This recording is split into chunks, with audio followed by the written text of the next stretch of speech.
There is a big change happening in Mount Washington. As the East Side neighborhood prepares for its annual holiday walk on Saturday, it's ready to show off its strengths. And on your sides, Evan Millward introduces us to one person whose name keeps coming up as the champion for change.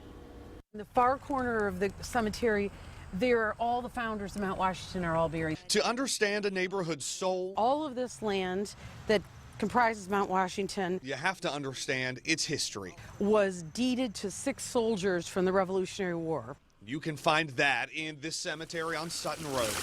Maintained for decades by a volunteer board and whatever help they could find. We hired the homeless for the most part. But more has gotten done in the last year since one person asked one question. She said, "What is your dream for this place?" Jody Pol asked that question a lot. I got my finger in kind of almost every pie around. Volunteer extraordinaire, some might say a change maker. But this is a fabulous place to live, and that's why I'm doing what I'm doing. I want to make it more fabulous.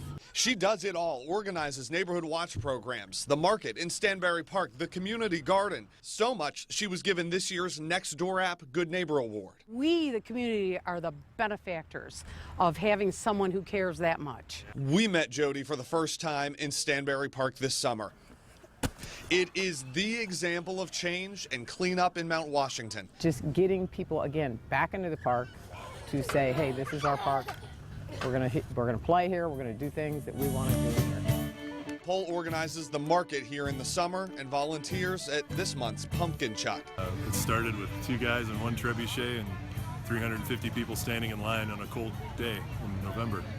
And it's built up into something fantastic for the whole community. Maybe her most shining work, though, stands above the cemetery. We catch refurbishment to the lights on the water tower, the beacon of this neighborhood, paid for by money Jody Pol has helped raise. Well, I think the biggest success as a community is we are working together, and that's the hardest part. In Mount Washington, It'll never be Mayberry. I'm Evan Millward, 9 on your side.